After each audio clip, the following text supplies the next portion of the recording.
जी हाँ दोस्तों, अगर आप भी बिहार बोर्ड से क्लास 12 सब्जेक्ट फिजिक्स की परीक्षा 2 फरवरी 2023 के दिन देने वाले हैं, तो ये वीडियो आप सभी छात्र छात्राओं के लिए काफ़ी इंपॉर्टेंट है। जी हाँ दोस्तों, आज के इस वीडियो में हम क्लास 12 सब्जेक्ट फिजिक्स के मोस्ट इंपॉर्टेंट वायरल ऑब्जेक्टिव प्रश्न देखने वाले हैं, जो सीधे आपकी परीक्षा में छपने वाले हैं, आने वाले हैं। तो सभी छात्र छात्राओं से आग्रह है कि आप लोग इस वीडियो का अंत तक बने रहिएगा, एक एक प्रश्न को याद कर लीजिएगा, माइंड में सेट कर लीजिएगा। यहाँ से काफ़ी सारे प्रश्न आपके परीक्षा में सीधे छपने वाले हैं, उतरने वाली है। तो चलिए दोस्तों, बिना समय को व्यर्थ किए हुए आज का वीडियो शुरू करते हैं। आपको हम सीधे लेकर चलते हैं क्लास 12 सब्जेक्ट फिजिक्स के मोस्ट इंपोर्टेंट वाइडल प्रश्न की ओर। आप लोग इस वीडियो का अंत तक बने रहिएगा। तो चलिए दोस्तों, यहाँ पर सभी छात्र व छात्राएं ध्यान देंगे।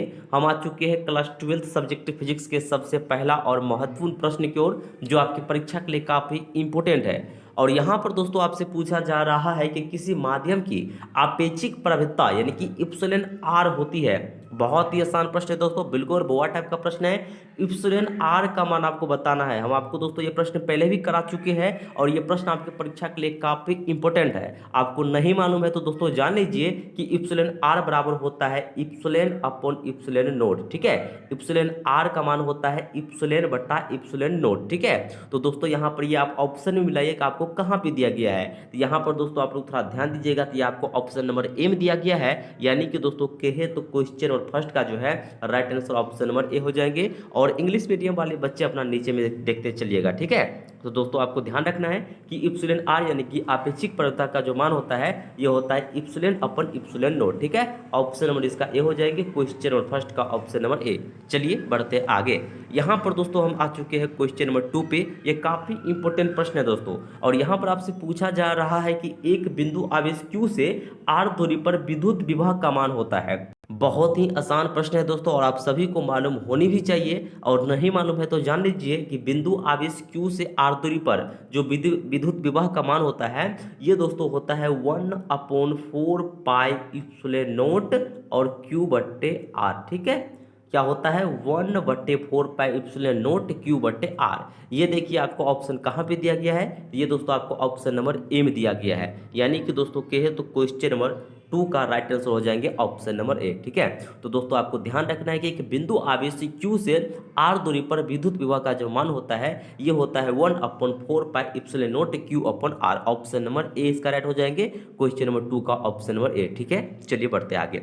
एक एक प्रश्न को माइंड में सेटअप करते चलिएगा, याद करते चलिएगा। यहाँ से काफी सारे प्रश्न आपकी परीक्षा में सीधे छपने वाले हैं। यहाँ पर दोस्तों हम आ चुके हैं क्वेश्चन नंबर 3 पे, और यहाँ पर आपसे पूछा जा रहा है कि आवेश का पृष्ठीय घनत्व बराबर होता है। देखिए आपको यहाँ पर पूछा जा रहा है कि surface density of charge is equal to surface density of charge. ठीक है, ये दोस्तों किसके बराबर होता है ये आपको बताना है। तो आप सभी दोस्तों को हम बताना चाहेंगे कि सरफेस, ठीक है, सरफेस डेंसिटी ऑफ जो चार्ज है ये होता है कुल आवेश बट्टा कुल क्षेत्रफल के बराबर। ठीक है, टोटल चार्ज बट्टे टोटल एरिया। ठीक है, तो यहाँ पर दोस्तों आपको ध्यान रखना है कि आवेश का जो पृष्ठीय घनत्व है ये होता है कुल आवेश बट्टा कुल क्षेत्रफल के बराबर। ठीक है, तो ऑप्शन नंबर यहाँ पे दोस्तों इसका बी राइट हो जाएंगे, क्वेश्चन नंबर 3 का राइट आंसर हो जाएंगे ऑप्शन नंबर बी। चलिए बढ़ते हैं आगे।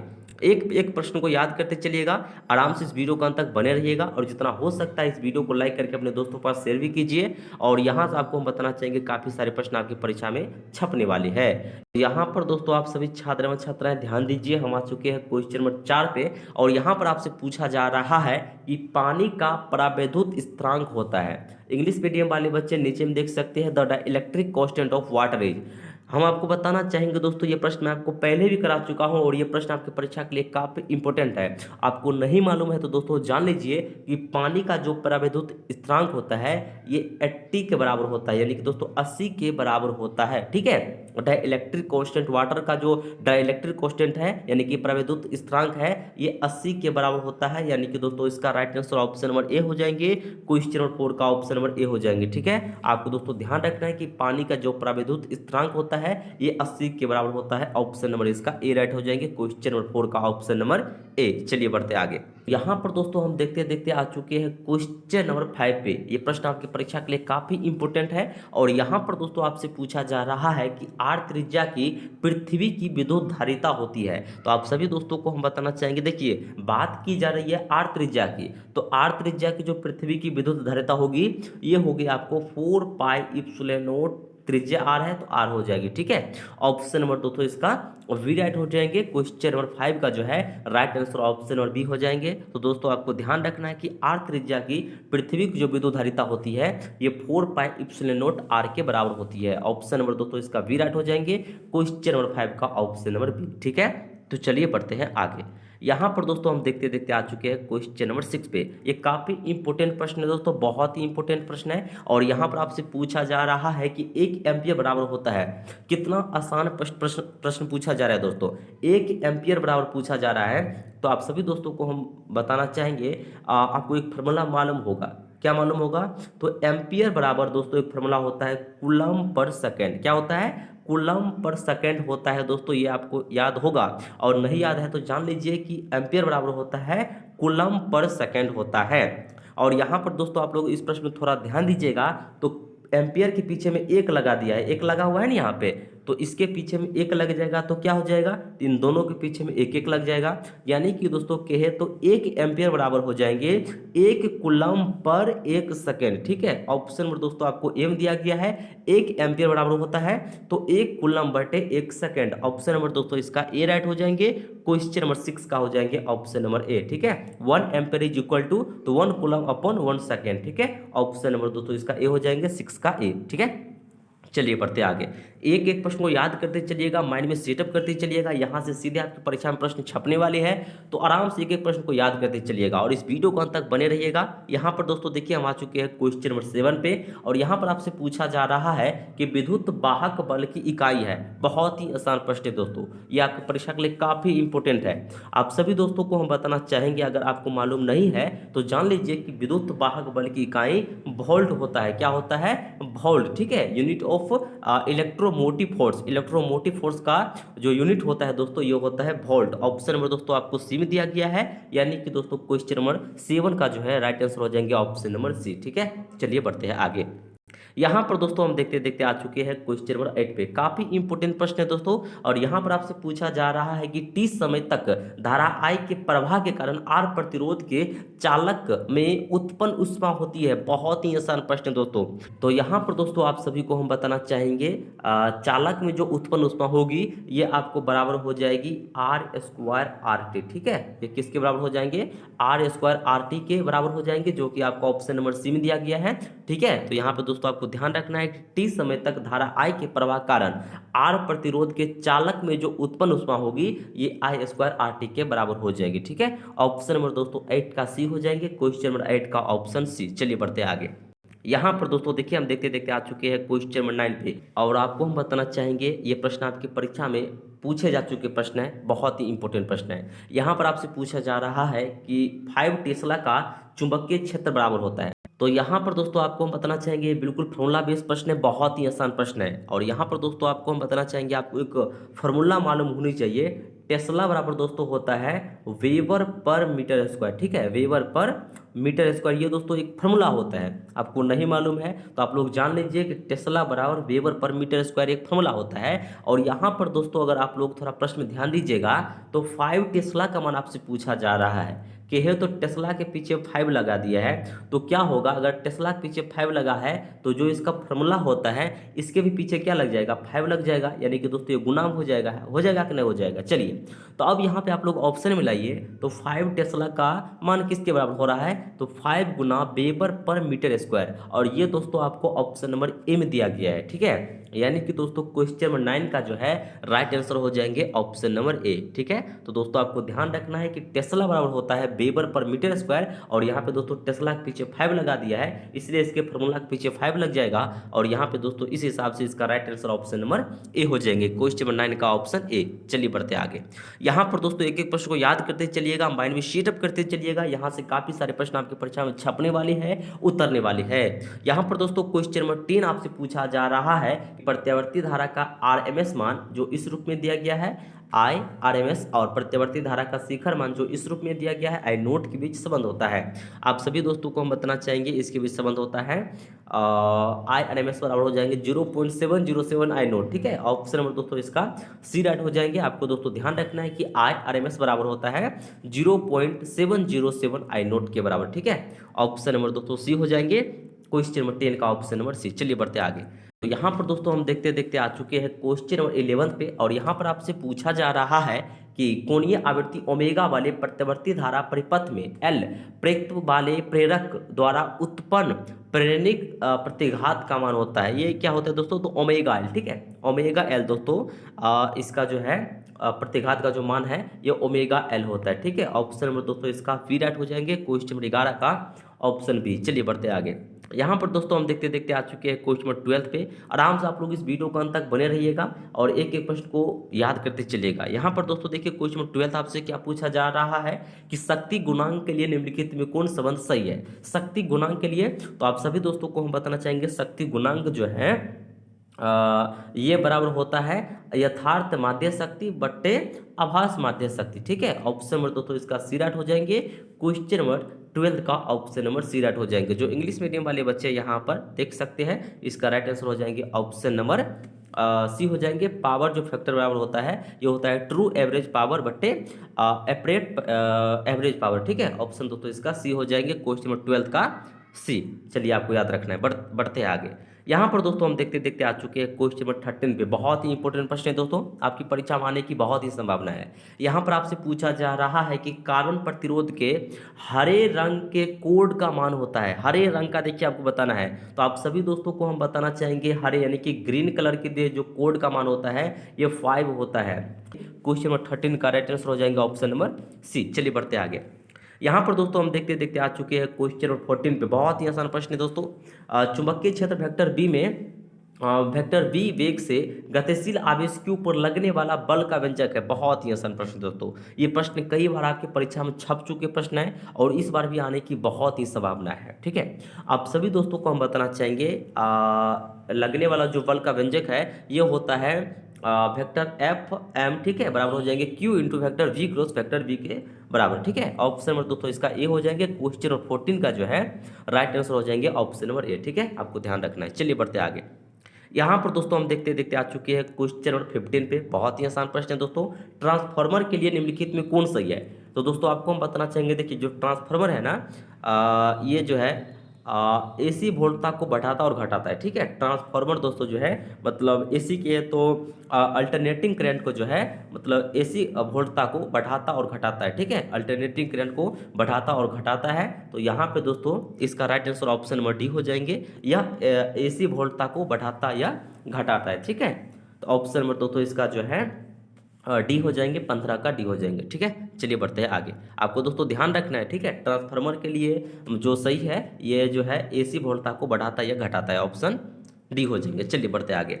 यहाँ पर दोस्तों हम देखते देखते आ चुके हैं क्वेश्चन नंबर 16 पे। बहुत ही आसान प्रश्न दोस्तों। चुंबकीय ध्रुव पारवलय का ऐसा मात्रक, ठीक है, पोल स्ट्रेंथ का ऐसा मात्रक देखिए आपसे पूछा जा रहा है। मैग्नेटिक पोल स्ट्रेंथ का ऐसा मात्रक तो आप सभी दोस्तों को हम पहले भी करा चुके हैं। एम्पियर मीटर होता है दोस्तों, क्या होता है? पोल स्ट्रेंथ का एम्पियर मीटर होता है। ऑप्शन नंबर दोस्तों इसका सी हो जाएंगे, क्वेश्चन नंबर 16 का ऑप्शन सी, ठीक है। चलिए बढ़ते आगे। आपको दोस्तों ध्यान रखना है कि चुंबकीय ध्रुव पारवलय का जो ऐसा मात्रक है ये एम्पियर मीटर होता है, और जो इंग्लिश मीडियम वाले बच्चे हैं उनको याद रखना है कि मैग्नेटिक पोल स्ट्रेंथ का जो ऐसा मात्रक होता है ये एम्पियर मीटर होता है, ठीक है। ऑप्शन नंबर सी हो जाएंगे, ऑप्शन नंबर सी। चलिए बढ़ते आगे। Ampere metre. यहाँ पर दोस्तों हम देखते देखते आ चुके हैं क्वेश्चन नंबर 17 पे। बहुत ही इंपॉर्टेंट प्रश्न है दोस्तों, ये भी प्रश्न आपकी परीक्षा में छप चुके प्रश्न है। पृथ्वी के चुंबकीय ध्रुव पर नमन कोण का मान होता है? बहुत ही आसान प्रश्न दोस्तों, मैं आपको पहले भी करा चुका हूँ दोस्तों। 90 डिग्री होता है। ऑप्शन नंबर बी में लगा दीजिए टिक, ऑप्शन नंबर इसका बी राइट हो जाएंगे, 17 का बी, ठीक है। चलिए बढ़ते आगे। चलिए इसमें तो ज़्यादा कुछ बताने वाला है नहीं कि मैं आपको एक्सप्लेन करके बताऊं, सिर्फ आपको याद रखना है और एकदम माइंड में सेटअप करते चला है और इस वीडियो को अंत तक बने रहना है। यहाँ पर दोस्तों देखिए काफ़ी इंपोर्टेंट प्रश्न। निर्वात की 18 देखिए, क्वेश्चन 18 है, निर्वात की चुंबकीय प्रवृत्ति का मान होता है। देखिए निर्वात की जो चुंबकीय प्रवृत्ति का मान है जो 0 होता है, ठीक है। ऑप्शन नंबर दोस्तों इसका डी हो जाएंगे, क्वेश्चन 18 का ऑप्शन डी। चलिए बढ़ते आगे। आपको दोस्तों ध्यान रखना है निर्वात की जो चुंबकीय प्रवृत्ति का मान होता है ये 0 होता है। चलिए बढ़ते आगे। यहाँ पर दोस्तों देखिए बहुत ही इंपॉर्टेंट प्रश्न है दोस्तों। चुंबकशीलता म्यू के लिए निम्नलिखित में कौन संबंध सही है? यहाँ पर दोस्तों आपको हम बताना चाहेंगे म्यू के लिए जो संबंध सही है ये तो फॉर्मूला है दोस्तों। म्यू बराबर क्या होता है? तो V/H होता है। ऑप्शन देखिए आपको बी में दिया गया है, यानी कि दोस्तों क्वेश्चन नंबर 19 का हो जाएगा ऑप्शन नंबर बी। चलिए बढ़ते आगे। यहाँ पर दोस्तों हम देखते देखते आ चुके हैं क्वेश्चन नंबर 20 पे, और यहाँ पर आपसे पूछा जा रहा है कि चुंबकीय यामोत्तर में पार्थिव चुंबकीय क्षेत्र V, नमन कोण लैम्डा, वेक्टर B का क्षैतिज घटक BH और वेक्टर बी का उदर घटक बी भी हो तो निम्नलिखित में कौन सही है। तो दोस्तों आपको हम बताना चाहेंगे, ये आपको हो जाएंगे हाँ बी एच बराबर दोस्तों हो जाएंगे बी कोस लेमडा। ऑप्शन दोस्तों इसका ए राइट हो जाएंगे। क्वेश्चन नंबर 20 का ऑप्शन ए हो जाएंगे। आपको दोस्तों ध्यान रखना है इसमें जो सही है ये ऑप्शन ए सही है। बी एच बराबर हो जाएंगे बी कोस लेमडा। ठीक है, ऑप्शन नंबर दोस्तों इसका हो जाएंगे ए 20 का ए। चलिए बढ़ते हैं आगे। यहाँ पर दोस्तों हम देखते देखते आ चुके हैं क्वेश्चन नंबर 21 पे। बहुत ही आसान प्रश्न दोस्तों, ये तो कई बार आपकी परीक्षा में उतर चुके प्रश्न है। यहाँ पर आपसे पूछा जा रहा है कि विद्युत चुम्बकीय तरंग के संचरण की दिशा होती है। देखिए विद्युत चुम्बकीय तरंग के संचरण की जो दिशा है ये vector E cross vector B के समानांतर होती है, parallel to vector E cross vector B. ठीक है, ऑप्शन दोस्तों इसका डी राइट हो जाएंगे। क्वेश्चन नंबर 21 का ऑप्शन डी। चलिए आपको याद रखना है, बढ़ते आगे। एक एक प्रश्न को याद करते चलिएगा, यहाँ से काफी सारे प्रश्न आपके परीक्षा में सीधे छपने वाले हैं। यहाँ पर दोस्तों देखिए क्वेश्चन नंबर 22, प्रकाश वर्ष किस भौतिक राशि का मात्रक है। देखिए प्रकाश वर्ष है दोस्तों ये डिस्टेंस यानी कि दूरी का मात्रक है। ठीक है, प्रकाश वर्ष है दोस्तों ये दूरी का मात्रक है। ऑप्शन इसका ए हो जाएंगे। क्वेश्चन नंबर 22 का ऑप्शन ए। चलिए बढ़ते आगे। यहाँ पर दोस्तों हम देखते देखते आ चुके हैं क्वेश्चन नंबर 23 पे। बहुत ही आसान प्रश्न। एक सरल सूक्ष्मदर्शी से बना हुआ प्रतिबिंब होता है। देखिए दोस्तों एक सरल सूक्ष्मदर्शी से बना हुआ प्रतिबिंब जो है ये आपको बताना चाहिए काल्पनिक और सीधा। ठीक है, काल्पनिक और सीधा होता है, वर्चुअल एंड इरेक्ट होता है। ऑप्शन दोस्तों इसका ए राइट हो जाएंगे। क्वेश्चन नंबर 23 का राइट आंसर हो जाएंगे ऑप्शन ए। ठीक है, चलिए बढ़ते आगे। यहाँ पर दोस्तों हम देखते देखते आ चुके हैं क्वेश्चन नंबर 24 पे। ये तो क्लास 10 का क्वेश्चन है दोस्तों। उत्तल लेंस द्वारा निम्नलिखित में कौन सा दृष्टि दोष दूर किया जाता है। तो दूरदृष्टता। ऑप्शन दोस्तों इसका क्या हो जाएंगे, ऑप्शन दोस्तों बी हो जाएंगे। क्वेश्चन नंबर 24 का ऑप्शन बी। चलिए बढ़ते हैं आगे। यहाँ पर देखिए दोस्तों हम आ चुके हैं क्वेश्चन नंबर 25 पे। ये तो फॉर्मूला पूछ लिया है आपसे दोस्तों। वर्ण विक्षेपण क्षमता के लिए निम्नलिखित में कौन संबंध सही है। तो वर्ण विक्षेपण क्षमता के लिए क्या होता है, आप सभी दोस्तों को मालूम होनी चाहिए। ओमेगा बराबर क्या होता है, तो mu we minus mu r upon mu Y minus 1। ठीक है, ऑप्शन दोस्तों इसका ए राइट हो जाएंगे 25 का ए। ये तो फॉर्मूला है, चलिए याद कर लीजिए आप लोग। ओमेगा बराबर क्या होता है, तो mu we minus mu R बटे mu Y minus 1, option A. चलिए बढ़ते आगे। तो यहाँ पर दोस्तों हम देखते देखते आ चुके हैं क्वेश्चन नंबर 26 पे। और यहाँ पर आपसे पूछा जा रहा है कि निर्वात में प्रकाश का वेग c है।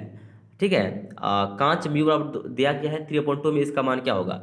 तो क्या होगा दोस्तों, देखिए ग्लास का आवर्तना क्या होगा, तो ये क्या होता है दोस्तों, किसी भी देखिए किसी भी माध्यम का आवर्तना क्या होता है, तो वो होता है दोस्तों निर्वात में प्रकाश का वेग। देखिए निर्वात में प्रकाश का वेग तो आपको सी दिया गया है, ये होता है बटे, और माध्यम में प्रकाश का वेग, तो माध्यम में प्रकाश का वेग तो हमको अभी ज्ञात करना है, ये हमको नहीं मालूम है। ठीक है, तो हम इसको मान लेते हैं भी। ठीक है, भी मान लेते हैं। अब देखिए आपको तो यहाँ पे इसका मान दे दिया है आपको, मतलब ग्लास का जो आवर्तनांक है इसका मान दे दिया है म्यू बराबर 3/2। ठीक है, तो अब यहाँ पर दोस्तों इसको हम देखिए फटाफट सोल्व कर लेते हैं। तो क्या हो जाएंगे, तो 3/2 बराबर हो जाएंगे C/V। ठीक है, भी का मान हमें फाइंड करना है।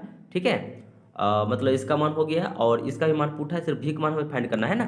मतलब ये तो हो गया किसका, ये मान था दोस्तों इसका कांच का आवर्तनांक था, और ये तो निर्वात प्रकाश का वेग है। ठीक है, सी है, और इसका मान हमें फाइंड करना है। तो भी बराबर क्या हो जाएगा, तो यहाँ पर दोस्तों भी बराबर क्या हो जाएगा, तो हम डायरेक्ट आपको लिख कर बता देते हैं। भी बराबर हो जाएगा क्या हो जाएगा, तो C/, और यहाँ पे 3/2 हो जाएगा। ठीक है, ये नीचे में चला जाएगा ना, ये नीचे जाएगा। ठीक है, भी बराबर हो जाएगा C/3/2। ये थर्ड रो से ट्रांसफर होगा तो क्या हो जाएगा, तो ये बराबर दोस्तों आ जाएगा 2C बट्टा, यहाँ पे 2C/3 हो जाएगा। ठीक है, ये थर्ड रो से ट्रांसफर होगा तो ऊपर जाएगा ना 2C/3। ऑप्शन क्या हो जाएगा, तो इसका देखिए ऑप्शन आपको बीम दिया गया है क्वेश्चन 26 का, और राइट आंसर ऑप्शन भी हो जाएंगे। चलिए बढ़ते आगे।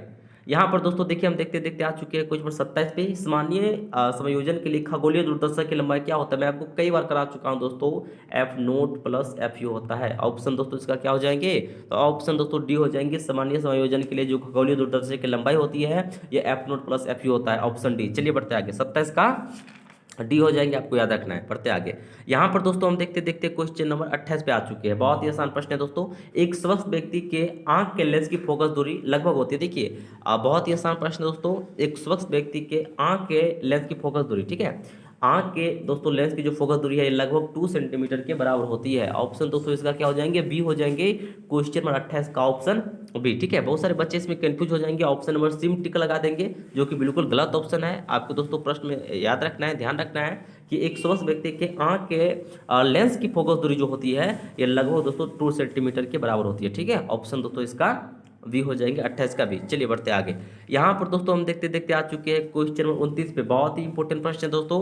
निम्नलिखित में किस भौतिक राशि का पुनर्वितरण प्रकाश का व्यक्तीकरण होता है? देखिए ये हो जाएंगे इंटेंसिटी, ठीक है, तीव्रता हो जाएगा। ऑप्शन नंबर दोस्तों इसका बी हो जाएंगे 29 का दोस्तों ऑप्शन बी राइट हो जाएंगे, ठीक है। बढ़ते आगे। यहाँ पर दोस्तों हम देखते देखते आ चुके हैं क्वेश्चन नंबर 30 पे। बहुत ही इंपॉर्टेंट प्रश्न है दोस्तों। फोटोन का विराम द्रव्यमान होता है। फोटोन का विराम द्रव्यमान क्या होता है? देखिए यहाँ पर दोस्तों देखिए इंग्लिश मीडियम वाले बच्चे, the rest mass of photon is, देखिए फोटोन का जो रेस्ट मास होता है ये दोस्तों शून्य होता है, ठीक है। क्या होता है? शून्य होता है दोस्तों, जीरो के बराबर होता है। ऑप्शन देखिए आपको एम दिया गया है, ठीक है। ऑप्शन इसका ए राइट हो जाएंगे। आपको याद रखना है दोस्तों, फोटोन का जो रेस्ट मास होता है, फोटोन का जो विराम द्रव्यमान होता है ये शून्य होता है। चलिए बढ़ते आगे। यहाँ पर दोस्तों देखिए हम आ चुके हैं क्वेश्चन नंबर 31 पे। बहुत ही इंपॉर्टेंट प्रश्न है दोस्तों, और आपसे फॉर्मूला पूछा जा रहा है कि बोर का आवृत्ति शर्त क्या होता है। बोर का आवृत्ति शर्त आप लोग अपने गुरुजी के पास पढ़ेंगे तो आपको भली भांति दोस्तों मालूम होगा। ये होता है ई नोट माइनस ई टू बराबर एच भी। ऑप्शन इसका बी हो जाएंगे, ठीक है। चलिए बढ़ते आगे। बी हो जाएंगे, ठीक है। आपको ध्यान रखना है, बोर का आवृत्ति शर्त क्या हो जाएंगे? B, option B. E naught, sorry E naught नहीं, ई वन है यहाँ पे। एक सेकेंड बोलने मिस हो गया। ई वन होता है, ठीक है। E one minus E two बराबर एच भी, ऑप्शन बी। चलिए बढ़ते आगे। यहाँ पर देखिए हम देखते देखते आ चुके हैं क्वेश्चन नंबर 32 पे। बहुत ही इंपॉर्टेंट प्रश्न है दोस्तों। सौर ऊर्जा का स्रोत होता है, सौर ऊर्जा का स्रोत क्या होता है दोस्तों? नाभिकीय संलग्न होता है। ऑप्शन दोस्तों इसका डी हो जाएंगे। सौर ऊर्जा का स्रोत क्या होता है? नाभिकीय संलग्न। Option number D, option D हो जाएंगे 32 का डी। चलिए याद करते चलिएगा दोस्तों आप लोग। यहाँ पर देखिए हम देखते देखते आ चुके हैं क्वेश्चन नंबर 33 पे। विद्युत का सबसे अच्छा चालक निम्नलिखित में कौन है? देखिए विद्युत का सबसे दोस्तों अच्छा जो चालक है, तो फिलहाल ऑप्शन के अनुसार दोस्तों सिल्वर हो जाएंगे, यानी कि चांदी, ठीक है। विद्युत का सबसे अच्छा जो चालक है, बेस्ट, ठीक है, कंडक्टर ऑफ इलेक्ट्रिसिटी है, ये चांदी हो जाएंगे। ऑप्शन के अनुसार हो जाएगा, ठीक है, यानी चांदी इसका राइट आंसर हो जाएंगे। ऑप्शन ए हो जाएंगे 33 का ए। चलिए बढ़ते आगे। यहाँ पे देखिए बहुत ही आसान प्रश्न है दोस्तों, काफी इंपोर्टेंट प्रश्न है। एनओआर द्वारक का बुलियन व्यंजक होता है। बहुत ही इंपोर्टेंट प्रश्न है दोस्तों। सबसे पहले हम लोग और का जान लेते हैं। और का बुलियन व्यंजक क्या होता है? तो हम सभी जानते हैं कि ए प्लस बी बराबर वाई, ठीक है, ये होता है और का। और में देखिए एन लगा दिया है, एन लगा दिया है तो इसके ऊपर एक बार हो जाएगा, यानी कि दोस्तों ये आपको ऑप्शन कहाँ पे दिया गया है? तो ऑप्शन डी में दिया गया है, ए प्लस बी का वार बराबर वाई हो जाएगा, ऑप्शन डी। चलिए बढ़ते आगे। यहाँ पर दोस्तों हम देखते देखते आ चुके हैं क्वेश्चन नंबर 35 पे। बहुत ही इंपॉर्टेंट प्रश्न है दोस्तों, और ये प्रश्न इस वीडियो का लास्ट प्रश्न है। यहाँ पर दोस्तों आपसे क्या पूछा जा रहा है कि द्विधारी संख्या 10012 की दार्शनिक संख्या होती है। देखिए आपको जो द्विधारी संख्या दिया गया है, इसका दोस्तों दार्शनिक संख्या आपको बताना है। बहुत ही इंपॉर्टेंट प्रश्न है दोस्तों, और यहाँ पे आपको हम बताना चाहेंगे ये कैसे सोल्व होगा, मैं आपको थोड़ा बता देता हूँ। देखिए मैं आपको तो दार्शनिक संख्या से मतलब कि द्विधारी में बदलना सिखा दिया हूँ, ये तो आप लोगों को मालूम होगा। और द्विधारी से दार्शनिक संख्या में आपको कैसे बदलना है ये भी आप लोग जान लीजिए, ठीक है। चलिए तो यहाँ पर दोस्तों आप लोग ध्यान दीजिए, आपको 1001, ठीक है, इसका दोस्तों आपको दार्शनिक संख्या बताना है। कैसे बनेगा मैं आपको बता देता हूँ। इधर से आपको काउंट करना होता है, मतलब राइट साइड की ओर से। तो यहाँ से काउंट कीजिए, तो पहला संख्या 1 है, तो 1 गुना हो जाएगा 2 की पावर 0। ये 2 की पावर 0 से शुरुआत होता है, चूँकि आपको द्विधारी में बदलना है, ठीक है। ये हो जाएगा प्लस का सिंबल देंगे। दूसरा संख्या क्या है? 0, तो यहाँ पे गुना का सिंबल देंगे, 2 की पावर हो जाएगा 1, ठीक है। चलिए आगे बढ़ते हैं, प्लस देंगे। फिर अगला क्या है? तो फिर देखिए तीसरा संख्या क्या है? 0 ही है, तो 0 हो जाएगा, 2 की पावर हो जाएगा 2, ठीक है। आपको पावर बढ़ाते चलना है, फिर प्लस देंगे। और फिर अगला क्या है? तो 1 है, 1 क्रॉस 2 पावर क्या हो जाएगा? यहाँ पे 2 के बाद 3 हो जाएगा। चलिए अब बस हो गया है, इसका फटाफट मान पुट कर लीजिए। तो यहाँ पर दोस्तों देखिए क्या हो जाएगा, मैं आपको यहाँ पर इसको बता देता हूँ। यहाँ पे देखिए बराबर देते हैं, जैसे देखिए यहाँ पे क्या हो जाएगा, इसका मान क्या हो जाएगा दोस्तों? किसी भी संख्या का पावर 0 है तो इसका मान 1 होगा, और 1 में 1 से गुना होगा तो 1 होगा। चलिए ये तो क्या हो जाएगा? ये तो 0 हो जाएगा, तो 1 प्लस हो गया 0। चलिए यहाँ पे देखिए, तो ये भी दोस्तों हो गया 0। चलिए प्लस यहाँ पे देखिए, ये 2 की पावर 3 है, तो 2 दूना 4, 4 दूनी 8, और 8 1 से कीजिएगा तो 8 का 8 हो जाएगा। 8 है और 1 क्या हो जाएगा? 9। तो यहाँ पर दोस्तों इसका जो दार्शनिक संख्या ये क्या आ गया? तो 9, ठीक है, 9 आ गया। तो इसका दोस्तों ठीक है, ऑप्शन नंबर दोस्तों सी राइट हो जाएंगे। 1001 का जो द्विधारी है यह दार्शनिक में 9 का हो जाएंगे, ठीक है, इस प्रकार से। चलिए तो 9 का दोस्तों ये हो जाएगा, ठीक है। ऑप्शन नंबर दोस्तों इसका सी राइट हो जाएंगे, 35 का सी। तो चलिए दोस्तों आज का वीडियो हम यहीं पे समाप्त करते हैं। आपसे हम फिर मिलते हैं एक नेक्स्ट वीडियो में न्यू क्लास के साथ। तब तक आप लोग अपना ख्याल रखिए, मस्त रहिए, स्वस्थ रहिए, अपनी पढ़ाई में जुटे रहिए। तो चलिए आपसे हम फिर मिलते हैं एक नेक्स्ट वीडियो में। तब तक आप सभी दोस्तों को हमारे वीडियो को देखने के लिए दिल की गहराई से बहुत बहुत धन्यवाद।